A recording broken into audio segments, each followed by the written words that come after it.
Friends, welcome back. I am Jason. Just got home from work. It's early. It's about 4 o'clock. I've got the house to myself. The wife and kids are out of town, and I thought to myself, good grief, why waste such an awesome opportunity to go on a mini adventure? So I've thrown some stuff on the ground here out of my truck. I'm loading up the hog back here, the Honda XR650, which I think is probably the greatest motorcycle ever created.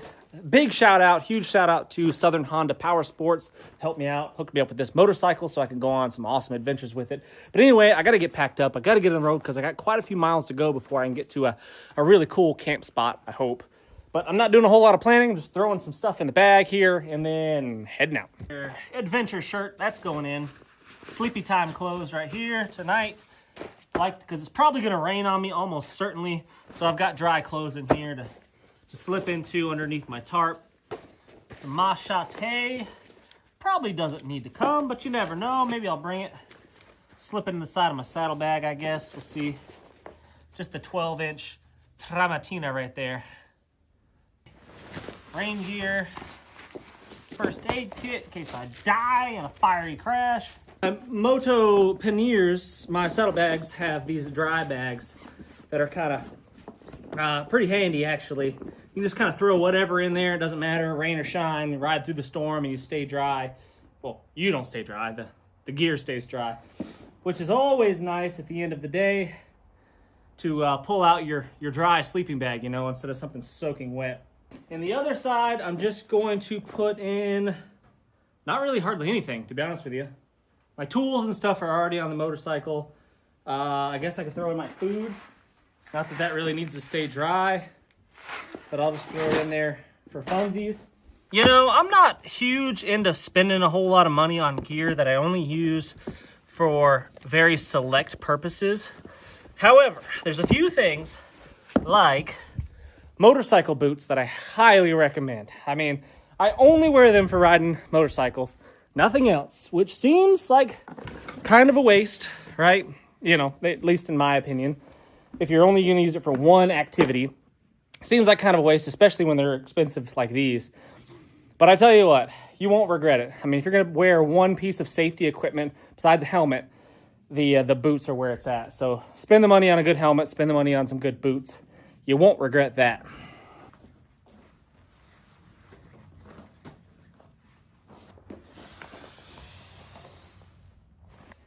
Almost forgot a key piece of kit, my poncho. What was I thinking? I mean, I'd probably live without it, right? Just lean up against a tree, put my rain jacket on, but I think it would be much more good to have an actual poncho shelter here. I'll just throw that in with my food. Ball peen hammer. A lot of guys don't carry. A lot of motorcyclists do not carry a hammer, but I tell you what, that right there, my friends, is a handy, handy tool. These boots are for tomorrow. I got to go to work tomorrow, and I'm going to ride the motorcycle straight there. And these boots are going to be what I'm going to be wearing. That's what that extra space in this dry bag was for. Dirty boots are going with my food. Nah. Perhaps poor planning on my part. That's okay. I don't think I've stepped in any poop recently. Whew, it's a hot one today. It's going to feel good when I finally get moving. It is a scorcher. The machete can ride right there. Who knows where I'll be making camp tonight. All right, that's pretty much all I'm bringing right there. Just basic camp stuff, you know, super minimal shelter. I've got a hammock, a bivy bag, a small fleece blanket. I think I packed that. If I forgot it, I don't need it. First aid kit's always a good idea when you're riding a motorcycle, because just the most likely thing that's going to happen that's going to cause a problem is either a mechanical breakdown or a bodily breakdown from a crash of some sort. I don't ride fast, especially when I'm by myself. I just cruise along and putt along, barely the speed limit, you know. And when I'm riding a motorcycle, I look at every car as if it's trying to murder me. Every car on the road is trying to kill me. And that's kept me pretty safe so far. First aid kit and the pistola go right there.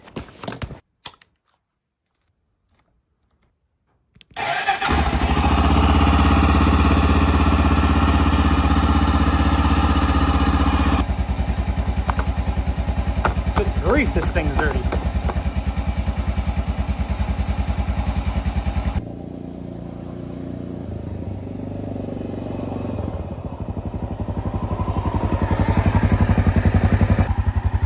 Be good.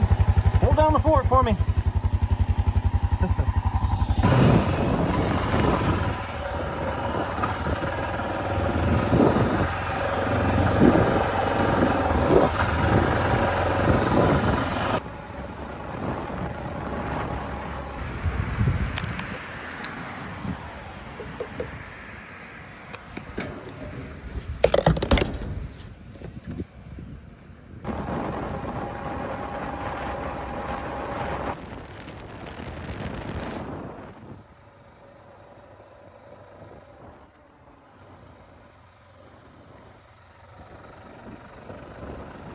So I turned off the paved road. I met a buddy, and he wanted to know if he could ride with me for a little bit, and I said, sure, heck yeah, why not? So I took off down the road, followed my map, followed GPS, and I think I lost it.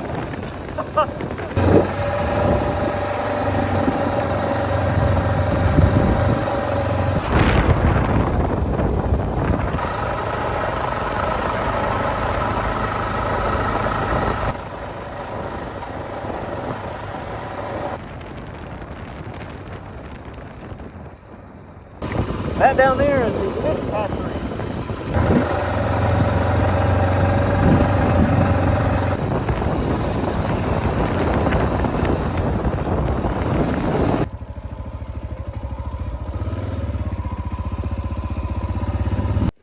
Don't know where I am, but I'm right here. That's all I know. Here and now. It's here and it's now. Other than that, I'm not real sure. We got options here. We could go that way, which looks interesting. We could go this way. We could keep going straight. We could camp here for the night. No water here, though. I'm going to find some water. I'm using Gaia GPS. That's been my go-to for quite a while now. It's pretty effective. It's easy to use. It's free. Hasn't let me down yet.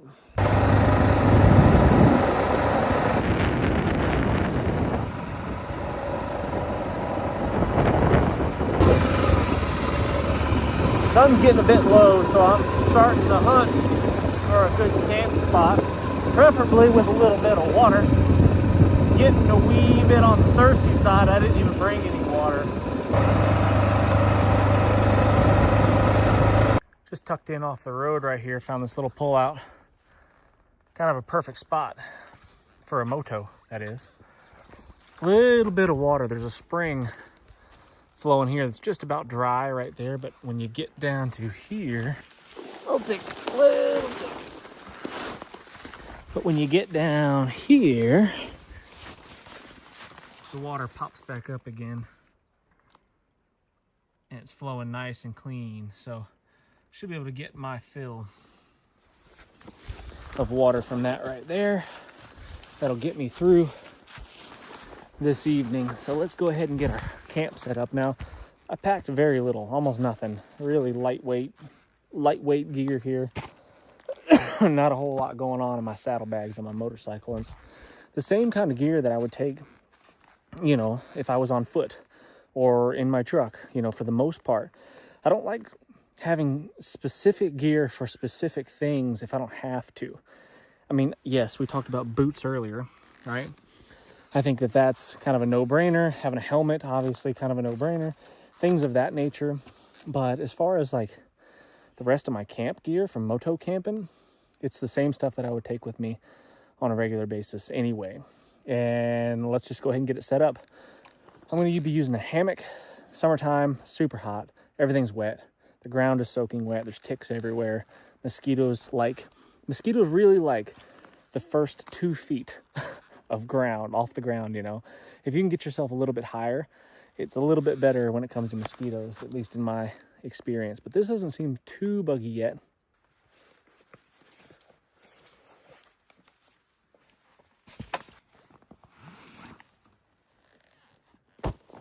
Let's find us a couple of trees that'll do. This is probably one of my absolute favorite things to do is moto camping. I mean, it's because it requires you to pack light.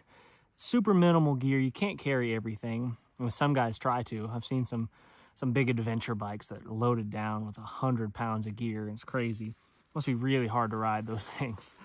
But when you take the minimum, the journey is so much more enjoyable. Yeah, maybe you don't have everything, and you know, maybe there's a couple conveniences that you wish you'd had, but the journey is the fun part to me. And the sleep is just, yeah, you got to get some sleep, get some rest for the next day, of course, but you know, you don't spend a whole lot of time at camp. You just get there, you lay down, you go to sleep, keep yourself protected from the elements, and then you move on.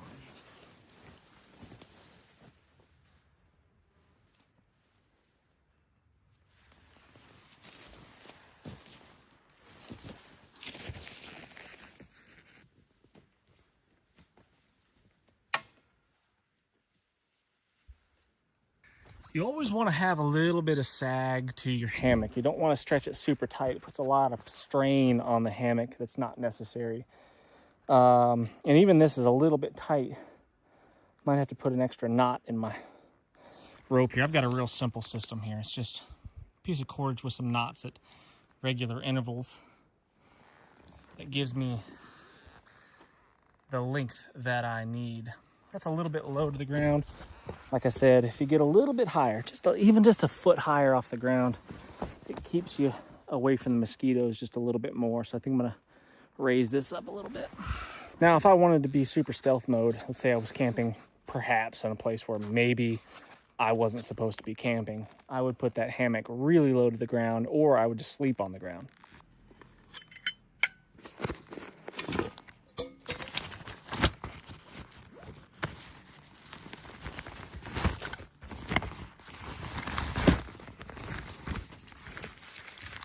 Oh, I did bring my water filter. Thought I had forgotten it. I knew I forgot my Grail. Well, I didn't forget it. I just chose not to bring it. I didn't think I had a water filter. So you're gonna need a couple pieces of string. Like that. Got 3 there.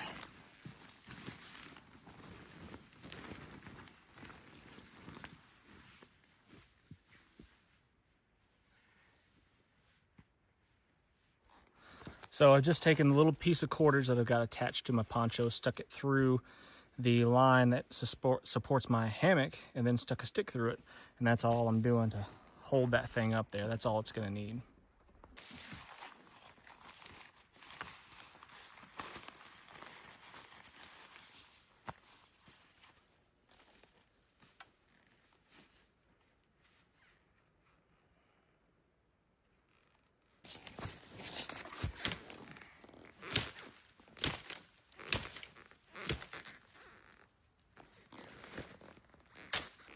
I always use easy to untie slip hitches to tie up my tarps and pretty much anything, because it makes it easy to undo when it's time to get out of here. Just barely snuck that one in there.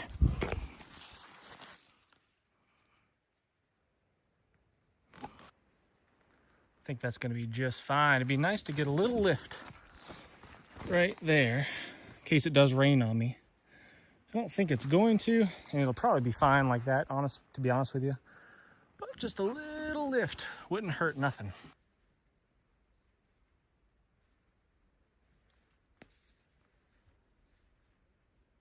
So with a $40 hammock, I think is what I paid for it about 10 years ago, and probably about a $40 poncho that's fairly new, we've got camp made. This is my sleeping bag. It's just a fleece blanket that I have sewn a foot box in, like this. So basically, it's just got a toe box. You stick your feet down in there so your feet don't get uncovered in the middle of the night, you know. Keeps you wrapped up even when you're like wallowing around in a hammock, you know how you do in a hammock. And it keeps you covered up and doesn't come all unraveled and whatnot. It's cooler than a sleeping bag. It's not really necessary to have a sleeping bag this time. I'm sweating right now just standing here talking to you. And it's not going to get much cooler tonight. It's going to be pretty warm and really humid. So This is going to be more than enough. The wee hours of the morning might be a little bit cool, but nothing to really worry about. This will be fine. I also have a bivy bag. Probably not going to need that at all. The bivy bag is nice when it does get really nasty, super nasty weather, and the rain's blowing sideways and stuff, and it might get underneath my small little tarp. If you're in the bivy bag, it doesn't matter. So it's, you know, like extra coverage, double coverage. I'm running out of daylight here, guys, so I'm trying to speed this process up a little bit.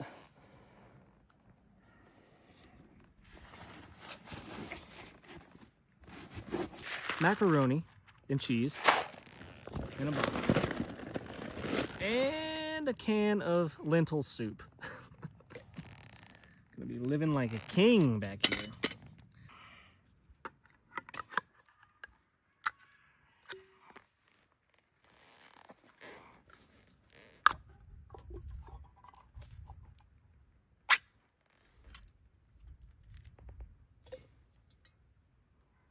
I need a little bit more water in this. I'm gonna go down to that spring and grab a little bit. Losing daylight fast, people.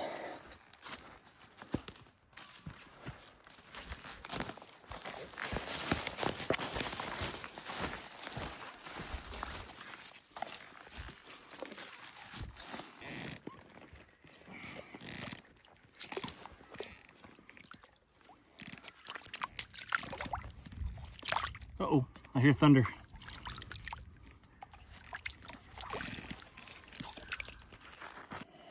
Let that clear out for a second and I'll scoop up some water. Should be good to go. I love drinking out of these little spring heads. You know, I don't even filter or boil this water. Not that I suggest that you do that, but I don't even filter or boil this water. I just drink it like it's coming straight out of the earth, right? Where's it at? Right there. Straight out of the ground. There's nothing above this. There's no campgrounds. There's no houses, nothing. This is as clean as it's going to get. Until I mucky it up with, you know, all the sediment and dirt. Might even get a little sponge bath here in a minute. That will be nice. Do that while my food's cooking, I guess.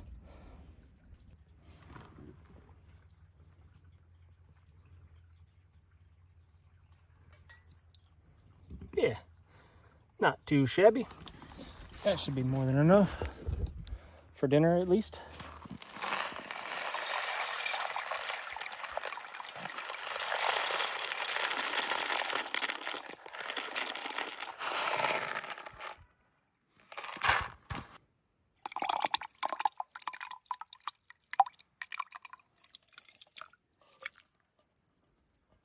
Best Buy date was a couple years ago. That's not gonna kill me, right? I think we'll be fine.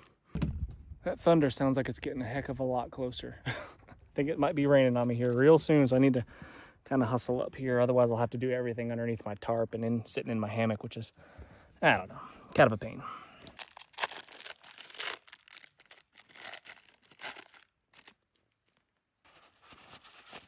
This little stove here is a really cool one. It's from Tokes.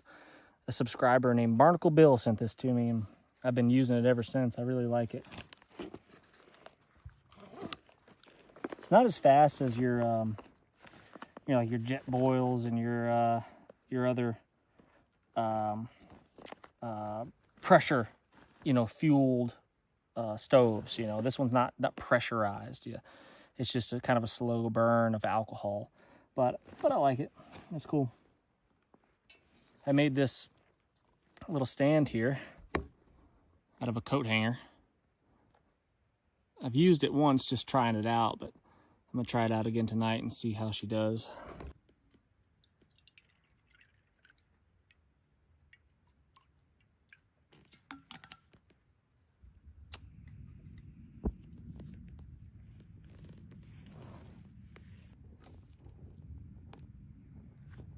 Yeah, stove holder works. Maybe not quite as stable as I'd like it to be, but I think it'll probably get the job done as long as I don't kick it or there isn't a strong breeze. Got my homemade hand-forged copper spoon made from an old copper pipe.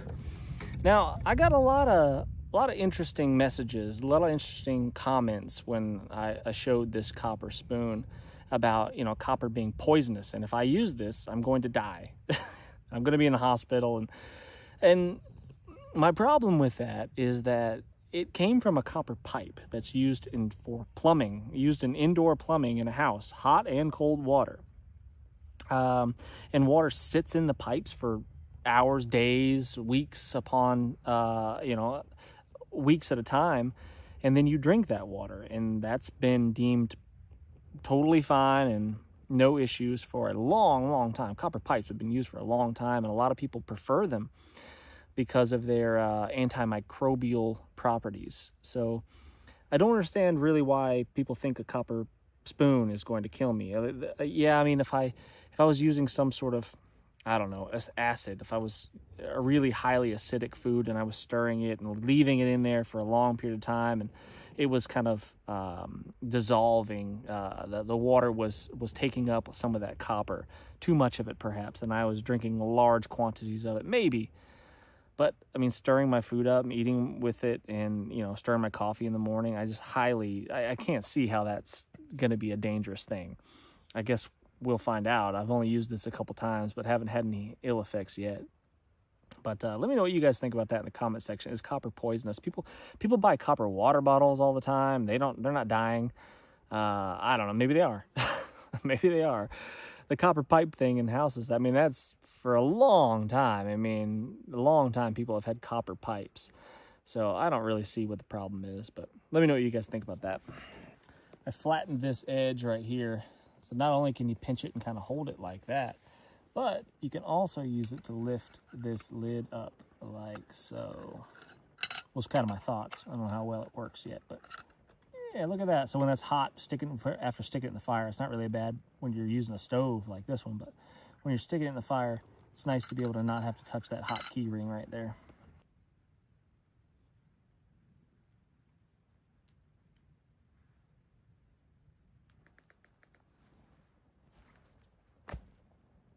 That actually boiled up really fast. Faster than I was expecting it to. Take it off the heat. Like that. Extinguish my flame.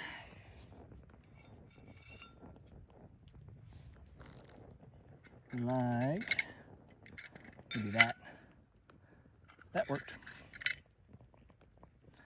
I'll cover this back up and just let it cook for a little longer.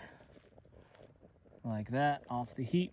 And once that stove cools off for a second, I'll put the excess alcohol, back in the container. I think that's a decent little setup right there. My copper spoon, my Stanley cook pot. Battery died on my phone, so I've got it charging on my bike's battery. As long as I don't leave it on there too long, I think I shouldn't drain it dead and have to drift start the thing in the morning. Luckily, I think I'm on a big enough hill where it shouldn't be a problem.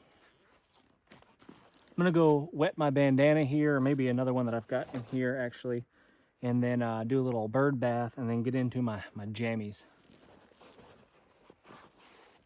But you're not coming with me for the bath, you perverts. Just wait right there.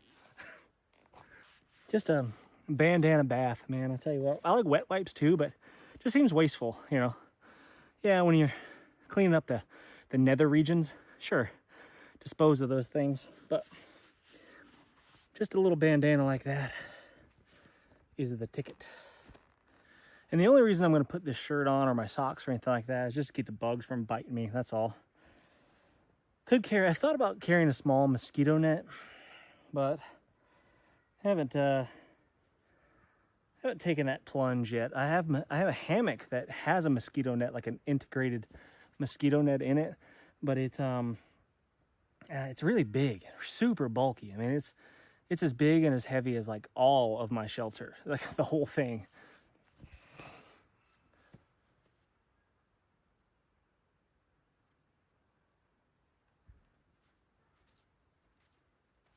Let's see how it turned out here. Hopefully you guys can see what I'm doing.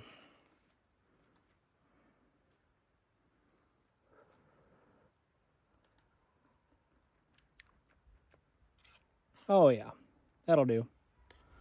All right, friends. That's about it for the day right there. nestled in my hammock here under my poncho. It is friggin' hot. Yeah, it is so hot. I'm sweating just sitting here. Hopefully it cools off a little bit. It's thundering and lightning all around, so maybe if a storm comes in, it'll cool things off a little bit. Let's hope. Got my boots tucked in underneath my poncho here. Socks and boots, and then my bivy bag is in here just in case I got a little bit chilled if it started to storm or something and I got a little wet or whatever, but I'm not too worried. It's friggin' hot still, but I'm all settled in.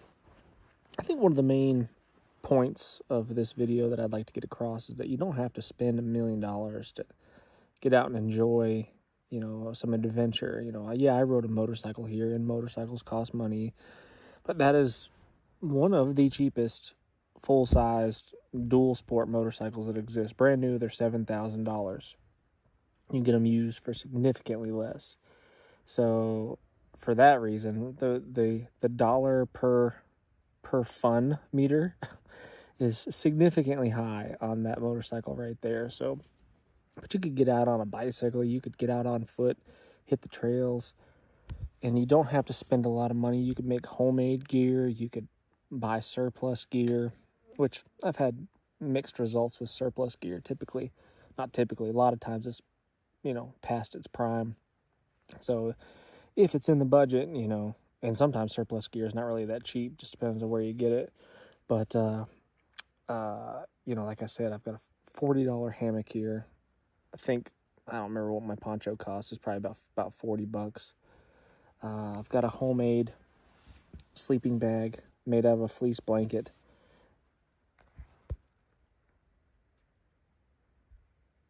And I lost my light because I think my battery's about to die. Good morning. Phone died on me last night. Didn't bring an extra battery bank to charge it up. Yep, that's on me. Sorry about that. Poured down rain. Just bucketed down rain for a lot of the night, actually. Pretty soon after going to bed, it started pouring down rain. You guys probably heard the thunder. Stayed pretty dry. Other than one little issue, I'll show you in a minute after I let this thing charge up for a little bit. One little issue, some water was running down the line and then into my hammock a little bit, but not a big deal. I could put a little drip line on there and probably solve that problem for future, but I haven't had that issue before, so I don't know. We'll see. But I'm getting geared up. I'm getting ready to rock. I was going to make some coffee, but I feel like just getting going.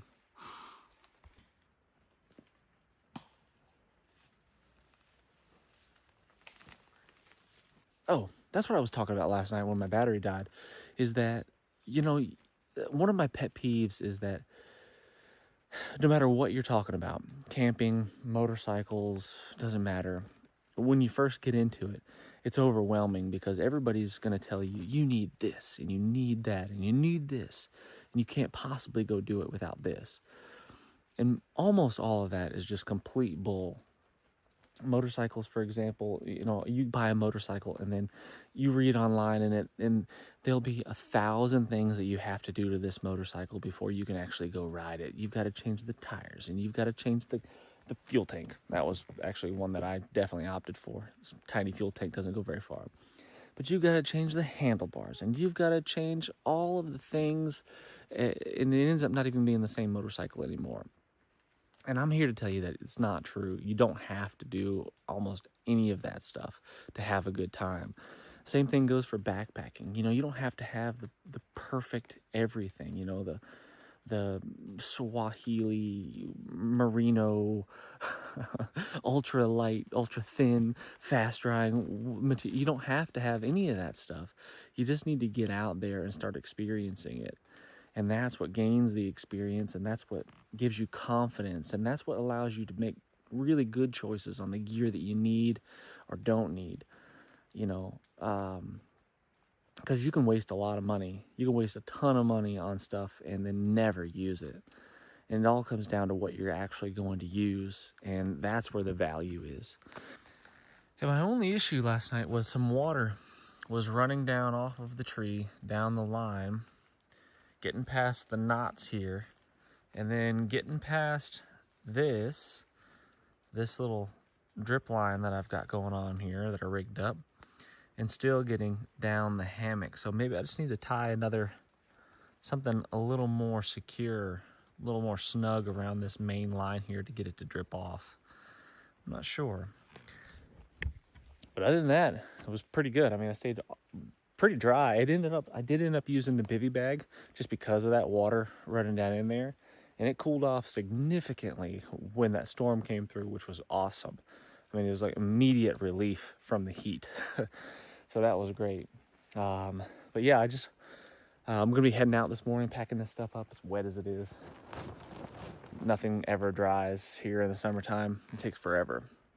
I end up having stuff like tied to the outside of the motorcycle to like flap in the wind and dry off.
Beautiful morning up here in the clouds. I'm on top of a mountain right now and having a great time. I think it's like 7:30 in the morning and nobody's up, nobody's out. I mean, nobody's really on these roads really for the most part anyway. You pass the occasional truck, every now and then a motorcycle, a cyclist not too far back, which was cool. That guy's really he's earning the hills, not like me, just enjoying the ride. Friends, I really do appreciate you watching my video. I'm super grateful for all the thumbs up and the subscriptions and all of that. I've got a Patreon and Substack account now where we're doing memberships, and there's some behind the scenes stuff. I'm writing articles and some behind the scenes content, things that you won't see anywhere else. And I'd be super grateful if you'd help support the channel. This YouTube channel, as awesome as it is, I know it's a shocker. It does not pay my bills. I think my YouTube channel, off of YouTube itself, paid me I think a little under $1,000 last month. And you know, while I'm not ungrateful for that income, you wouldn't believe, like, if I tried to calculate my hourly pay for making these videos for $1,000 a month or whatever, it would be pretty ridiculous. So if you want to help support the channel, I'd be really grateful for it. There's links in the description for ways that you can do that. And it'll allow me to keep putting out content for you guys to watch, essentially for free, you know. So I'm really grateful for it, guys. And until next time, what's the worst that can happen? Let's just go on 3.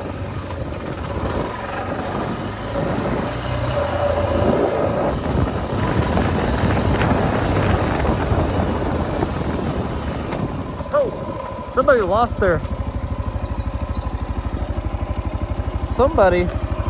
their exhaust. That's not good. That's bad.